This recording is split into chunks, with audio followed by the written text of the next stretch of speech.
Dans un petit village reculé du Sénégal, vivait une jeune fille nommée Awa. Dès sa naissance, Awa fut entourée d'un mystère inexplicable. Ses cheveux ne cessaient de pousser.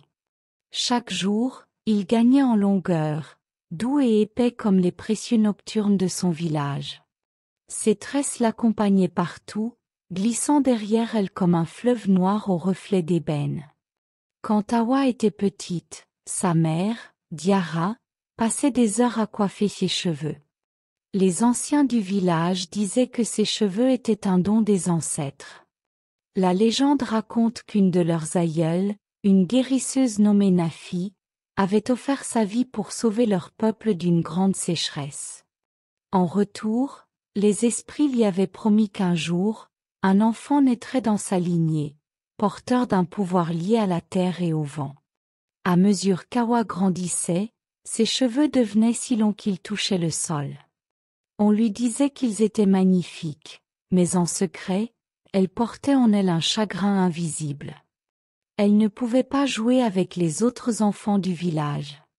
Chaque mouvement devenait un effort, chaque pas l'enfermait un peu plus. Elle voyait les autres filles de son âge, libres, courir dans les champs et danser au son des tambours, tandis qu'elle se contentait de les regarder de loin. À l'aube de ses 15 ans, un événement étrange bouleversa la quiétude du village. Une sécheresse impitoyable s'abat sur les terres. Les rivières se tarirent, les plantes fanèrent, et les animaux manquèrent d'eau. Les villageois étaient terrifiés, priant les esprits, sacrifiant des offrandes sans obtenir de répit. Un soir, alors que le soleil se couchait, les anciens se rassemblèrent et décidèrent de rendre visite à la grande Nenê, une vieille sage qui vivait en retrait du village. Nenê, qui avait la vue trouble mais l'esprit vif, écouta attentivement leurs suppliques avant de murmurer d'une voix fragile. « Le salut est déjà parmi vous, caché dans l'ombre de sa propre souffrance. » Les villageois se regardèrent, perplexes. C'est alors que la sage posa ses yeux voilés sur Awa, qui se tenait derrière, hésitante. « Toi, petite fille aux cheveux sans fin, » murmura Nenê. « Ta destinée est de sauver ces terres. » Sous le regard stupéfait de tous, Nenê expliqua qu'Awa devait offrir ses cheveux aux esprits de la terre.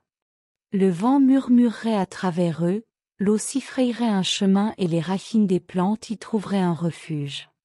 La jeune fille prend une profonde inspiration, tremblant d'appréhension et de devoir.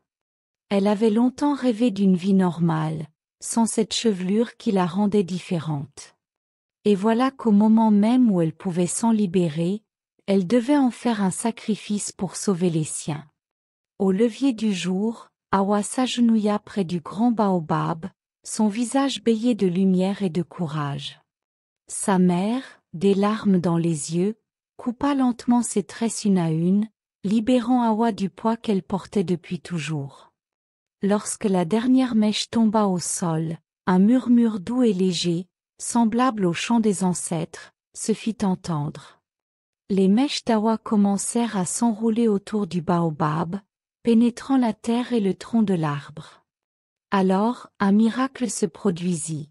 Les racines du baobab semblaient s'éveiller, et une fine pluie commença à tomber, d'abord en gouttes légères, puis en un déluge qui raviva la terre. Les rivières se remplissent de nouveau, les plantes verdirent en un instant, et le village fut sauvé. Le lendemain, les cheveux d'Awa n'étaient plus aussi longs qu'avant, mais ils avaient gardé une douceur et une force nouvelles. Elle pouvait désormais courir librement dans les champs et danser, portant en elle l'âme de ses ancêtres et le souvenir de son sacrifice. Quant au baobab, il demeura un symbole vivant, ses racines ornées des mèches d'Awa, comme une tresse éternelle entre elle et la terre qu'elle avait sauvée. Depuis ce jour, on raconte que, dans le silence de la nuit, on peut entendre le vent murmurer dans les branches du grand baobab, chuchotant aux enfants du village l'histoire d'une jeune fille aux cheveux sans fin, qui offrit sa beauté pour préserver la vie. Après le grand sacrifice d'Awa, le village retrouva la prospérité. Les récoltes étaient abondantes, les rivières débordaient d'eau fraîche, et le baobab, désormais sacré, était le centre de toutes les prières. Les villageois, reconnaissants, rendaient hommage à Hawa. Mais malgré leur respect et leur admiration, une nouvelle solitude s'installait dans le cœur de la jeune fille. Le soir, Hawa s'asseyait souvent au pied du grand baobab, où ses mèches avaient pris racine. Ses pensées l'amenaient vers le souvenir de ses cheveux et du mystère de ses ancêtres. Elle ressentait une étrange connexion avec la terre et l'arbre, comme si une partie d'elle-même vivait encore dans les racines du baobab. Chaque fois qu'elle fermait les yeux, elle sentait une force la traverser, une force douce et ancienne, semblable à celle des esprits. Un jour, alors qu'elle touchait doucement les racines où ses mèches s'étaient mêlées, elle ressentit un frisson remonter le long de son soutien-gorge. En ouvrant les yeux, elle aperçut une fine lueur émanant du sol. Soudain, une silhouette apparut, légère et flottante, comme formée de brume et de lumière. C'était une femme d'une beauté inégalée, portant des parures d'antan et une chevelure aussi longue que les branches du baobab. Hawa comprit aussitôt, c'était Nafi, l'ancêtre qui avait autrefois sauvé le village. « Petite Hawa », murmura Nafi, sa voix douce comme le chant du vent, « ton sacrifice a rappelé notre lien ancien avec la terre. Ta chevelure était le pont entre notre monde et celui des vivants. Ce don est précieux, mais il n'est pas sans fin. Le village prospère aujourd'hui, mais un jour, il aura de nouveaux besoins de toi. » Hawa, le cœur battant, écoutait en silence. Elle comprenait enfin l'ampleur de son rôle, de cette mission mystérieuse qui s'imposait à elle. Avant de disparaître, Nafi lui fit une promesse étrange.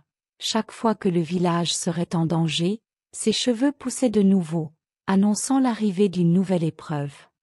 Hawa devrait alors écouter la voix de la terre et accomplir ce que lui dicteraient les esprits. Les saisons passèrent, et Hawa s'épanouissait, sa chevelure ayant repris une longueur normale. Elle apprenait à soigner les plantes, à écouter les murmures de la nature, et, peu à peu, elle se sentait capable d'assumer sa destinée. Les villageois lui faisaient confiance, venant la consulter pour tout problème de culture ou d'eau, croyant fermement que les ancêtres lui avaient donné des dons. Puis vint un moment inattendu, bien des années plus tard, où les cheveux d'Hawa recommencèrent à pousser sans fin, et rapidement. D'abord quelques centimètres en une nuit, puis plusieurs mètres au fil des jours. Le village, inquiet, s'organisa aussitôt, sachant que ce phénomène mystérieux annonçait une nouvelle menace. C'était une année de grande pluie. La terre trempée menaçait de s'effondrer, et une inondation se profilait. Hawa savait qu'elle devait répondre aux esprits, comme elle l'avait fait autrefois. Elle se rendit au pied du baobab et pria pour recevoir la sagesse de ses ancêtres. À travers le bruissement des feuilles, la voix de Nafi résonna de nouveau. « Hawa, offre ta chevelure à la rivière. Elle te guidera vers un chemin pour détourner l'eau et protéger le village. » Sans hésiter, Hawa coupe ses longues mèches une fois de plus. Elle les plaça dans la rivière qui menaçait de déborder, et, miraculeusement, ses cheveux s'étirèrent et s'entrelacèrent avec les roseaux, formant un barrage naturel. L'eau changea de direction, contournant le village pour se diriger vers les terres voisines qui en avaient besoin. Les villageois furent épargnés. Une fois de plus, Hawa avait prouvé sa connexion avec les ancêtres et sa détermination à les servir. Depuis ce jour, Hawa est devenue officiellement la gardienne du village et de la nature environnante. Sa chevelure, porteuse de la magie de Nafi, continue de croître lorsque le danger se profile, devenant à la fois un avertissement et un remède. Les enfants du village l'entouraient, apprenaient d'elle les mystères de la terre et des ancêtres, prêts à perpétuer cette sagesse ancestrale. Ainsi, la légende d'Hawa, la fille aux cheveux sans fin, devenue une source d'inspiration et un récit transmis de génération en génération, rappelant l'importance du respect de la nature, du courage, et du pouvoir du sacrifice au service des autres. Les années passèrent, et Hawa, maintenant une femme mûre et sage, continuait de veiller sur son village. Son lien avec la nature et les esprits s'était approfondi, et ses cheveux restaient un indicateur pour les villageois. À chaque nouvelle menace, ils croisaient, évitant tous de se préparer. Les enfants et les jeunes du village la surnommaient affectueusement Maman Baobab, en référence à l'arbre sacré où elle venait souvent méditer et prier. Un jour, cependant, un étranger arrive au village. Il portait de lourdes habitudes de ville et parlait de terres fertiles, de plantations et de commerce. Cet homme, Mamadou, propose d'acheter une partie des terres du village pour y planter des cultures qui, selon lui, rendraient le village plus prospère. Ses promesses de richesse et de confort séduisirent certains, et il réussit à convaincre quelques villageois de lui vendre leurs terres. Awa, elle, ressentait une inquiétude grandissante. Bien qu'elle comprît l'attrait des promesses de Mamadou, elle percevait quelque chose d'obscur derrière ces belles paroles. Elle pressentait que l'étranger ne comprenait ni le lien spirituel qui unissait leur peuple à la terre ni l'équilibre fragile de la nature qu'il menaçait de bouleverser. Elle tenta de convaincre les villageois de rester vigilants, mais Mamadou, charismatique et habile, continuait de les séduire avec des visions de progrès et de prospérité. Un soir, alors que le vent soufflait fort autour du grand baobab, Awa sentit une nouvelle fois ses cheveux s'éveiller, grandissant de manière incontrôlable. Dans l'espace de quelques jours, ils atteignirent une longueur et une épaisseur impressionnantes, plus imposantes encore qu'auparavant. Ce changement alarma le village. Il était clair que quelque chose d'imminent se préparait. Alors qu'Awa cherchait des réponses, la voix de Nafi résonna de nouveau dans son esprit. Les racines sont en danger, Awa. Protéger notre terre est le seul chemin vers la vraie prospérité. Awa comprit alors que l'intention de Mamadou menaçait de déséquilibrer la terre et de couper le village du lien sacré qui les unissait à leurs ancêtres et à la nature. Sa mission était désormais plus claire. Elle devait rappeler aux siens que leur prospérité provenait de l'harmonie avec leur environnement, non de la cupidité ni de la surexploitation. Le lendemain, Awa organise une grande assemblée sous le baobab. Elle rassemble les anciens, les adultes et les enfants, et leur raconte l'histoire de Nafi, celle de son propre sacrifice, et les avertit des dangers invisibles que Mamadou représentait. Ces paroles touchèrent les cœurs, et petit à petit, les villageois prennent conscience de la gravité de la situation. Ils décidèrent de rester fidèles aux enseignements de leurs ancêtres et de refuser les offres de Mamadou.